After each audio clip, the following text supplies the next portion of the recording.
So guys, let's discuss this question. Question is, name the major groups for whom the consumer price index number are constructed in India. किसके लिए consumer price index number बनाया जाता है? Consumer price index number हमें बताता क्या है? तो consumer price index gives us the purchasing power of money. Purchasing power of money बोल लो या फिर इसको वैल्यू ऑफ मनी बोल लो. वैल्यू ऑफ द मनी, कि जो पैसा है उसकी आज के टाइम पर क्या वैल्यू है मार्केट में. ये कंपैरिजन पता है कैसे होता है? गोल्ड के थ्रू. जनरली ये मोस्ट ऑफ द कंट्रीज में गोल्ड के थ्रू होता है कि जैसे आज के टाइम पे 10 ग्राम गोल्ड की वैल्यू 2022 में थी 54,000 एंड 2023 में आते आते वो हो गई 63,000. तो अगर अब तुम इसको देखो, अगर इसको ध्यान से देखो तो वैल्यू ऑफ मनी ये होता है. 2022 में 10 ग्राम गोल्ड की वैल्यू 54 थी, तो तुम 54,000 में 10 ग्राम गोल्ड ले सकते थे. बट आज के टाइम पे वही सेम चीज़ खरीदने के लिए तुम्हें 63,000 देने पड़ रहे हैं. तो this is the actual money power. अब 54,000 का तुम्हें सेम 10 ग्राम नहीं मिलेगा. अब जब तुम इस टाइम खरीदने जाओगे तो तुम्हें उसका 9 ग्राम मिलेगा. मतलब तुम्हारी धीरे धीरे टाइम के साथ साथ वैल्यू ऑफ मनी डिक्रीज होती रहती है. ठीक है ना? तो ये जो कंज्यूमर प्राइस इंडेक्स होता है ये हमें एक्चुअल वैल्यू ऑफ मनी बताता है कि अभी at the present time value of money क्या चल रही है हमारी कंट्री के अंदर. तो ये किस किस लोगों के लिए हेल्पफुल होता है? तो first one, it is helpful for industrial workers. जितने भी इंडस्ट्रियल वर्कर्स हैं उनके लिए हेल्पफुल है.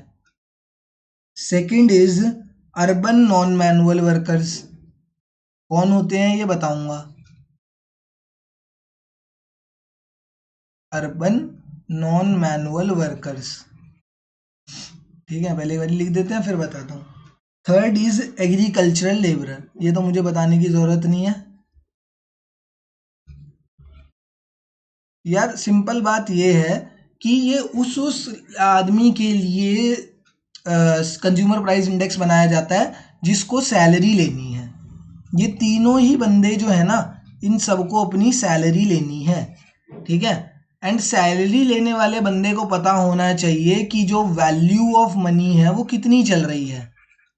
अब मेरे से मांगा गया, देखो समझो सिंपल बात है, ये तो मैंने नाम लिख दिए, तुम ऐसे 1000 नाम भी लिख सकते हो, मेरा नाम भी आएगा उसमें. Consumer price index is beneficial for me also, क्योंकि मैं भी सैलरी बेसिस पे काम कर रहा हूँ. तो मुझे भी पता होना चाहिए. अब मैं, मेरी से कंपनी बोले कि आपको कितनी सैलरी एक्सपेक्टेशन है, एंड मैं जाके बोल दूं कि 5,000 रुपये एक्सपेक्टेशन है, पूरे पूरे दिन काम कर रहा हूँ और 5,000 रुपये मेरी सैलरी एक्सपेक्टेशन है, तो समझो, तो मेरे को कोई बेवकूफ़ बोलेगा. इसीलिए कंज्यूमर प्राइस इंडेक्स का पता होना कि या जर्नल वैल्यू ऑफ मनी पता होना सबको ज़रूरी है. तो सबको पता होता है. ये चीज़ कैसे पता होती है? जो जर्नल मार्केट में प्राइस लेवल चल रहा होता है ना, उससे पता लग जाता है कि यार पहले देखो ये चीज़ इतने रुपए की आ जाती थी, 100 रुपए की, और अब ये इतनी महंगी हो गई है. इसका मतलब इन्फ्लेशन हो रहा है मार्केट में, तो हमें अपनी सैलरी भी उसी हिसाब से बढ़ा देनी चाहिए. तो इंडस्ट्रियल वर्कर्स की सैलरी जैसे पहले 120 रुपये होगी पर डे की, तो उनको पता है कि भैया वैल्यू ऑफ मनी इंक्रीज हो गई है, कंज्यूमर प्राइस इंडेक्स इंक्रीज हो गया है, तो हमें अपनी सैलरी भी इंक्रीज करवानी चाहिए. वैसे ये अर्बन नॉन मैनुअल वर्कर्स भी होते हैं, ये भी अपनी सैलरी या अपनी वेजेस जो है पर डे वेज वो इंक्रीज करवाते हैं by using this consumer price index.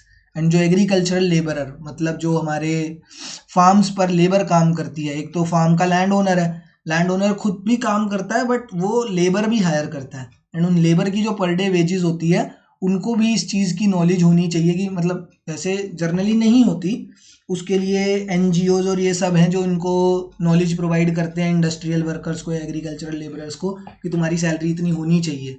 वो कैसे कैलकुलेट करते हैं? जो एनजीओज और ये सारे गवर्नमेंट ऑर्गेनाइजेशंस हैं, ये कंज्यूमर प्राइस इंडेक्स के थ्रू इनकी जो डेली वेजेस है उसको कैलकुलेट करते हैं. ठीक है, तो consumer price index is beneficial और is used by industrial workers, urban non manual workers and agricultural labourers. यहाँ पर मैंने एक ऑर्गेनाइजेशन का नाम इसलिए नहीं लिखा, जैसे मैंने अपना नाम इसलिए नहीं लिखा क्योंकि जो डेवलप्ड ऑर्गेनाइजेशंस हैं या फिर फॉर्मल ऑर्गेनाइजेशंस हैं वो पहले ही अपने जो एम्प्लॉयज़ की सैलरी होती है ना, वो कंज्यूमर प्राइस इंडेक्स से मैच कर कर ही बनाते हैं.